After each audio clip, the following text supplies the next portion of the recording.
Bismillahirrahmanirrahim. Assalamualaikum warahmatullahi wabarakatuh. Selamat pagi dan salam sejahtera untuk kita semua. Yang saya hormati Bapak Ibu asesor pada sertifikasi dosen di tahun 2026. Perkenalkan, nama saya Indar Kusmanto, Eskom Mkom, salah satu dosen tetap program studi Teknik Informatika Fakultas Ilmu Komputer Universitas Purwakarta Mamuju.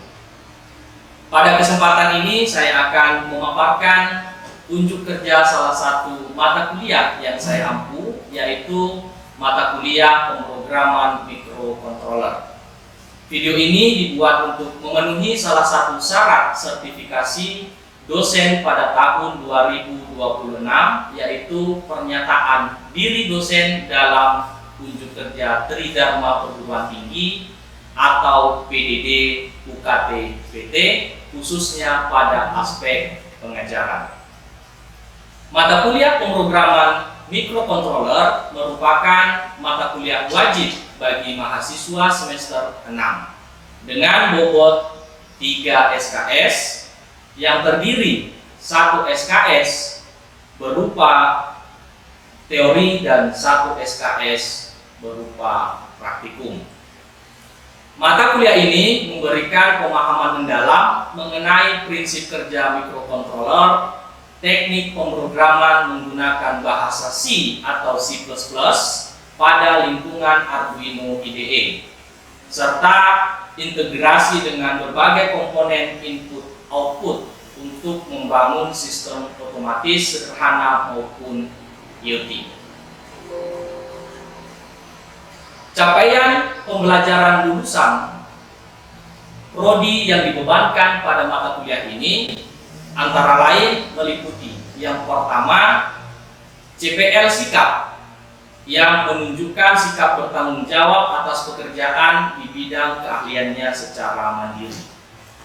Yang kedua, CPL pengetahuan, yaitu menguasai konsep teoritis matematika, sains, dan prinsip rekayasa untuk menyelesaikan masalah sistem komputer berbasis mikrokontroler. Yang ketiga, pada CPL keterampilan umum, yaitu mampu menerapkan pemikiran logis, kritis, sistematis, dan inovatif. Kemudian yang keempat, yaitu keterampilan khusus dengan mampu merancang dan mengimplementasikan perangkat lunak yang berinteraksi langsung dengan perangkat keras menggunakan bahasa C atau C++. Nah, dari CPL tersebut diturunkan menjadi beberapa capaian pembelajaran mata kuliah atau CPMK. Di antaranya yaitu yang pertama, mahasiswa mampu memahami arsitektur dasar MCU. Yang kedua, mahasiswa menguasai periferal internal seperti GPIO, timer, dan ADC. Yang berikutnya, mahasiswa mampu mengintegrasikan berbagai sensor dan aktuator untuk menghasilkan purwarupa sistem otomatis. Referensi utama yang kami gunakan diantaranya adalah Arduino Cookbook oleh Michael Margolis, kemudian Programming Arduino oleh Simon Mu, serta datasheet resmi dari ATmega 328P dan ESP32. Sistem pembelajaran dilakukan secara blended dan berpusat pada mahasiswa atau student centered learning, memanfaatkan tatap muka luring di laboratorium komputer serta LMS kampus untuk pengumpulan tugas.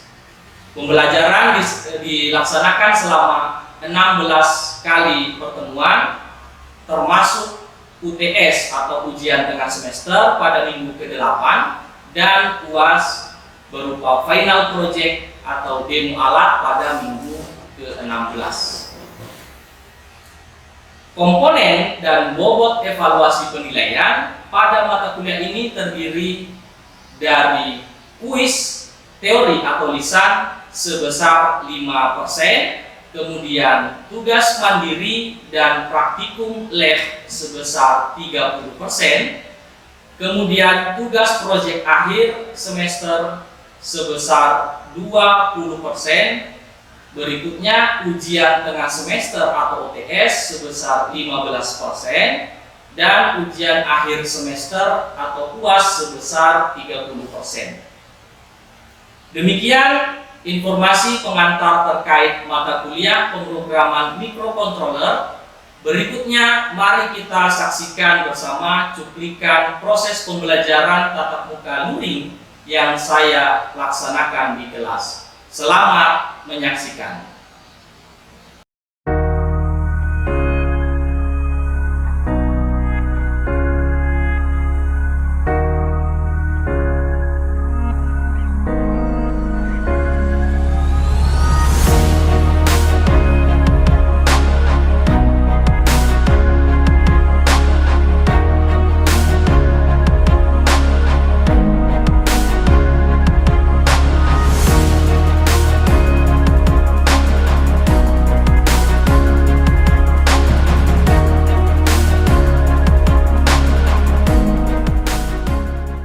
Bismillahirrahmanirrahim. Assalamualaikum warahmatullahi wabarakatuh. Waalaikumsalam warahmatullahi wabarakatuh.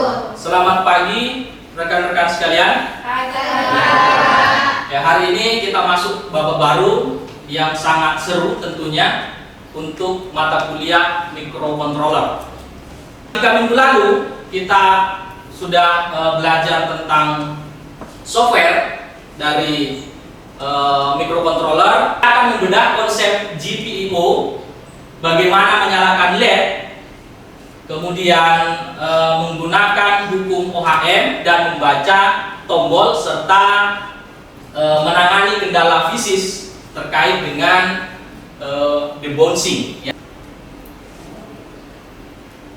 Nah, sebelum kita masuk ke materi inti, seperti biasa ada baiknya kita melakukan doa bersama agar apa yang kita lakukan hari ini akan bernilai ibadah di sisi Tuhan Yang Maha Kuasa. Untuk itu saya minta satu orang untuk melakukan pimpin doa bersama. Silakan. Doa dimulai. Doa selesai. Baik, terima kasih. Kemudian sebagai bentuk administrasi, maka perlu kita lakukan presensi. Seperti biasa, kita melakukan presensi secara daring. Silakan teman-teman melakukan scan barcode yang ada di atas. Sebelum melangkah lebih jauh, mari kita ingat kembali materi minggu lalu. Kita sudah mempelajari 3 materi ini. Yang pertama ada Arduino IDE, VS Code, dan Walkwi Simulator. Masih ingat ya? Ya. Nah, kemudian ada VS Code.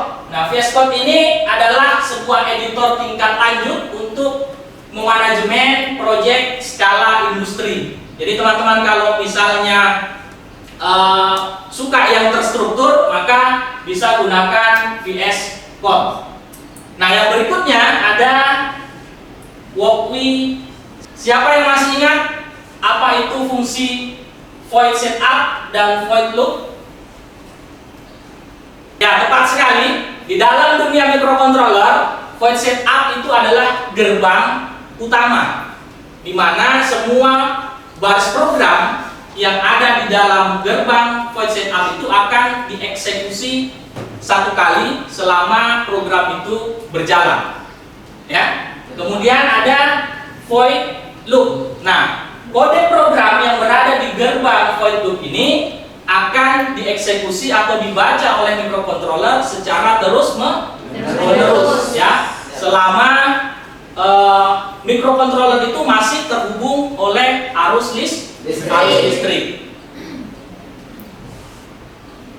Gimana caranya?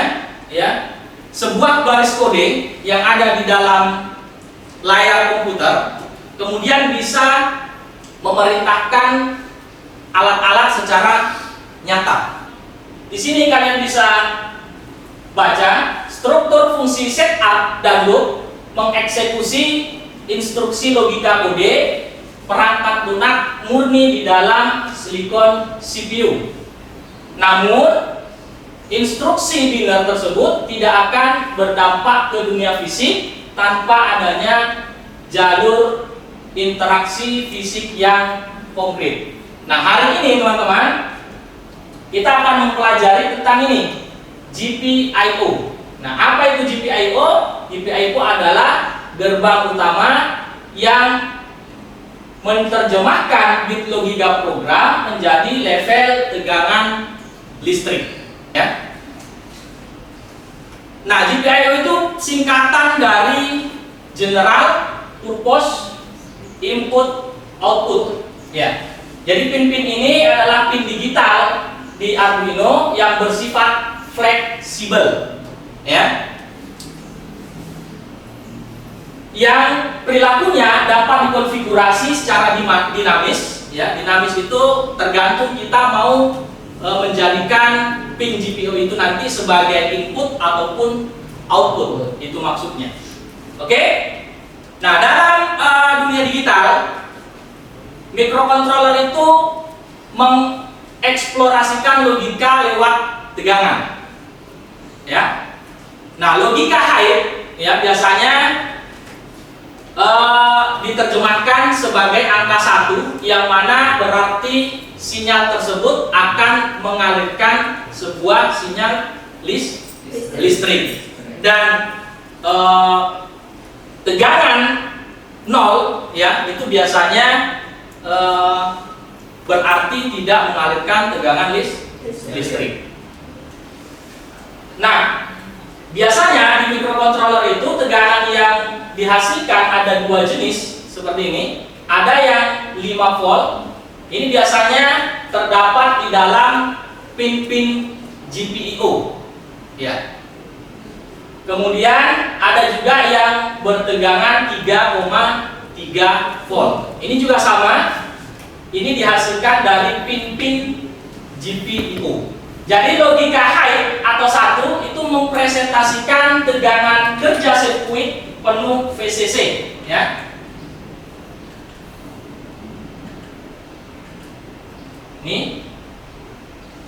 Ini biasanya bernilai 5 volt pada Arduino Atmega 328 atau 3,3 volt pada modul modern seperti ESP32, ya.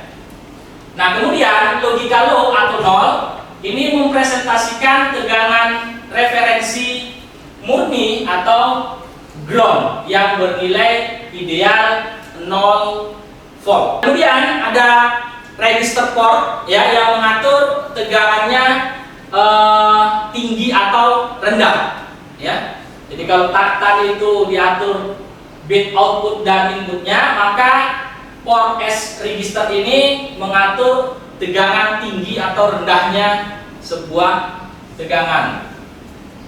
Nah, kemudian yang berikutnya ada pin X register atau input pin address. Nah, ini berstatus read only yang berfungsi hanya bisa membaca saja, ya, tidak bisa ditulisi. Artinya nantinya register ini cuma bisa dipanggil saja apa isinya. Kita tidak bisa menuliskan ke memori yang mempunyai register pin X register ini. Tidak murni sebagai pengukur tegangan tanpa menyedot atau merusak arus dari sensor luar.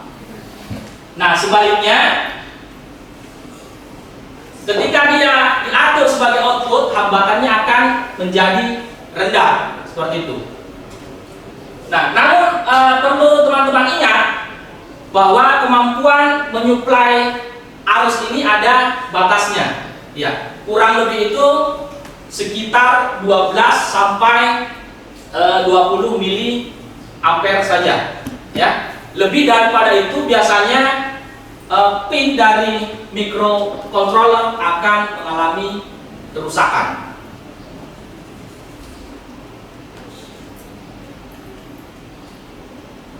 Nah, kita masuk ke bagian LED atau LED ya, yang biasa kita lihat di pasaran, ada warna merah, ada warna putih ya.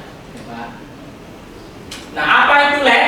Nah, LED itu adalah singkatan dari Light Emitting Diode ya. Jadi komponen ini adalah sebuah komponen dioda semikonduktor yang memiliki kutub satu arah ya. Jadi arus yang digunakan dari sebuah LED ini menggunakan arus satu arah. Tahu ya arus satu arah itu seperti apa? Yang biasa kita sebut sebagai arus DC, betul ya. Jadi kalau arus bolak-balik atau dua arah itu namanya arus AC ya, atau yang ada di lingkungan kita sehari-hari adalah arus dari PLN ya. Nah, kalau arus satu arah atau DC itu biasanya digunakan dalam sebuah komponen-komponen elektronik ya. Jadi kalau HP kalian itu menggunakan arus DC. Apa yang bisa kita ketahui komponen ini menggunakan arus DC atau tidak? Ya, biasanya kalau arus DC itu komponennya membutuhkan baterai ya. Jadi kalau HP kalian kan ada baterainya ya. Nah, jelas tentu itu menggunakan arus DC atau arus satu arah. Nah, karena LED ini menggunakan komponen satu arah ya, atau arus satu arah, maka tentu hambatan yang diperlukan di dalam komponen LED ini sangat rentan rusak ya. Nah, bagaimana supaya LED ini tidak rusak? Ya, maka kita membutuhkan yang namanya resistor nanti ya. Nah, saya jelaskan sedikit tentang bahaya thermal runaway. Ini biasanya kalau kita memasang LED ya tanpa menggunakan resistor, maka biasanya kita akan mengalami ini ya. Nah, kenapa menolak sambung langsung? Artinya kita tidak boleh menyambungkan LED langsung ke arus DC ya. Nah, R itu adalah nilai hambatan resistor yang dibutuhkan oleh OHM atau hambatan.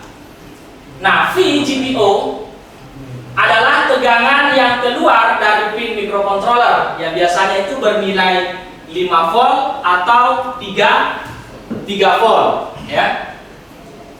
Nah, kemudian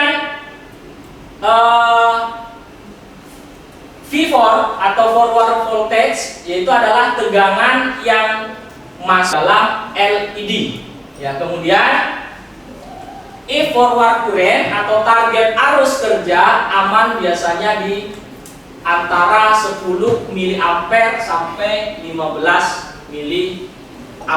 Jadi kalau lebih dari itu tentu LED-nya akan mengalami kerusakan. Nah, ini adalah spesifikasi voltage dari LED atau LED ya. Jadi ada warna merah ini, jadi setiap warna di dalam LED itu tidak sama semua tegangannya ya. Jangan sampai nanti pada saat rekan-rekan melakukan penyambungan begitu disamakan semua hambatan resistornya ya, jangan ya, tergantung dari warna dari LED-nya itu.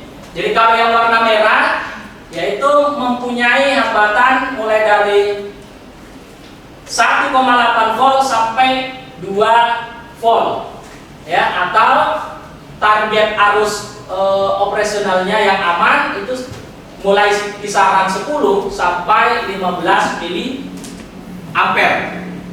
ya. Kemudian kalau yang warna kuning dan hijau ya mulai dari 2,0 volt sampai 2,2 volt, atau arus tegangan operasional yang aman 10 sampai 15 miliampere. Tapi yang kalian perlu lihat itu ada di bagian sini. Nah, ini akan menentukan nanti kamu membutuhkan resistor yang nilainya berapa, ya. Angka atau nilai dari 200 ohm ini tidak ada di pasaran yang dijual resistor bernilai 200 ohm, ya. Maka yang kita cari adalah resistor yang nilainya hampir mendekati nilai dari 200 ohm. Nah, yang biasanya di pasaran itu nilainya berkisar dari 220 ohm, ya.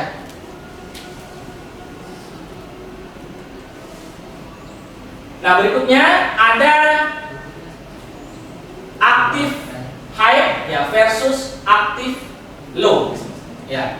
Kalau kita memprogram Arduino ya untuk menyalakan LED, ya tentu biasanya kita menggunakan logika ini, ya. Nah, aktif high dan aktif low apa maksudnya? Jadi kalau aktif high itu biasanya pin GPO ya tersambung ke resistor limiter, sedangkan anoda LED ya ke bagian ground, ya. Ini katoda LED-nya ke bagian ground. Nah, sedangkan aktif low ini kebalikannya, ya. Jadi VCC resistor limiter ke anoda LED, ya, kemudian katoda LED ke pin GPO, ya. Jadi kebalikannya. Kalau high nanti LED-nya menyala, ya. Kalau low LED-nya mati. Nah, kalau ini kebalikannya. Kalau low LED-nya menyala, kalau high LED-nya mati. Ya, ini nanti kita akan coba di walkthrough, ya, seperti yang kita janjikan di awal tadi.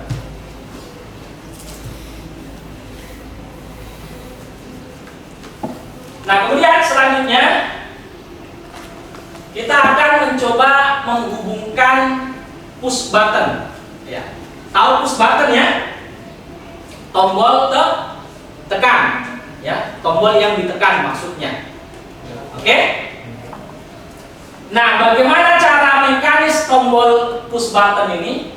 Ya, mekanis saklar fisiknya membaca aksi pengguna memerlukan saklar mekanis. Ya, tugas dari microcontroller ini adalah memantau perubahan potensial tegangan akibat saklar yang terhubung atau implementasi kode non-blocking.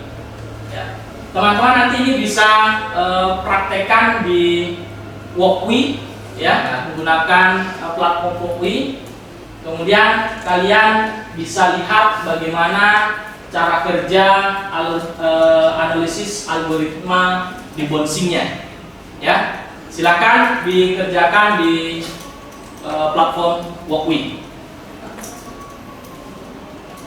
Oke, jadi setelah tadi kita melakukan pemrograman di platform walkthrough, ya, sebelum kita tutup pertemuan kita di siang hari ini, mungkin ada yang mau bertanya.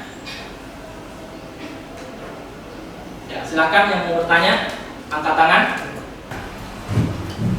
Baik, Pak, yang ingin saya tanyakan, karena di slide sebelumnya dijelaskan kalau software debouncing menggunakan fungsi milis dan lebih baik daripada delay karena tidak bersifat blocking. Tapi kalau kodenya harus terus-menerus memeriksa waktu di dalam void loop, apakah itu tidak membebani kerja prosesor secara sia-sia? Dan kapan kita harus menggunakan hardware debouncing saja? Oke, baik, terima kasih atas pertanyaannya. Kita berikan aplaus dulu untuk ya, saya akan mencoba menjawab. Terlalu kompleks komponennya, kalian bisa gunakan delay, Ya, tetapi kalau sudah kompleks maka kita harus menggunakan milis seperti itu. Saya kira itu untuk jawaban dari pertanyaan siapa tadi? Ya, Adit ya. Berikutnya siapa lagi yang mau bertanya? Saya Pak. Ya, silakan. Ya. Terima kasih sebelumnya Pak atas kesempatannya. Nah, tadi kan Bapak sudah jelaskan kalau mode input itu punya impedasi atau hambatan internal yang sangat tinggi supaya tidak merusak pin. Nah, ini saya tanyakan di sini Pak, kalau hambatannya sudah sangat tinggi, kenapa kita masih butuh memasang resistor pull up atau pull down eksternal sebesar 10 ohm lagi? Bukankah arus yang masuk harusnya sudah otomatis tertahan? Baik, terima kasih atas pertanyaannya. Ya, pertanyaan bagus sekali dan sangat jeli ternyata. Berarti dari tadi memperhatikan ya. Baik, saya akan coba menjawab kembali.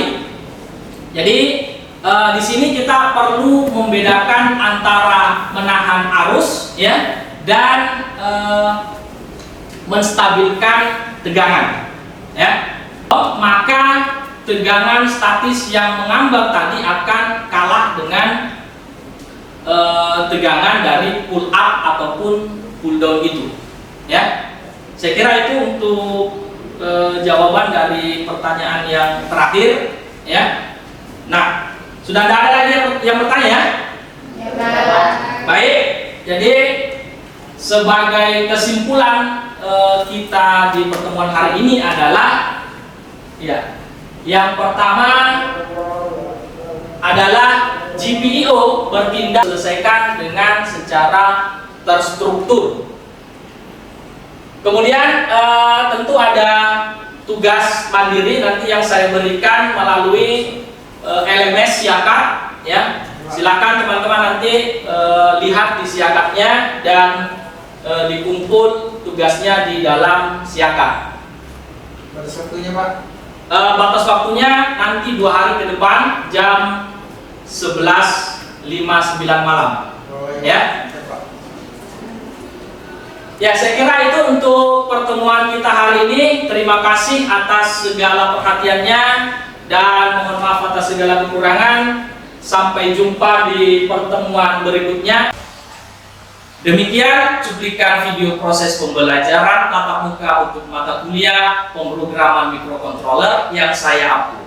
Semoga video ini dapat memberikan gambaran yang jelas mengenai kinerja pengerjaan saya dalam memenuhi unsur delivery, interaction, and assessment pada program studi Teknik Informatika Fakultas Ilmu Komputer Universitas Tomakaka Manado.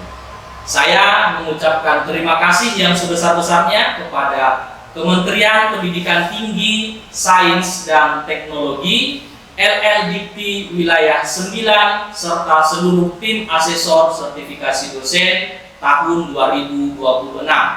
Tidak lupa terima kasih juga saya ucapkan kepada segenap pimpinan Universitas Tomakaka, rekan-rekan sejawat dan mahasiswa sekalian. Mohon maaf atas segala kekurangan. Sekian dan terima kasih. Assalamualaikum warahmatullahi wabarakatuh.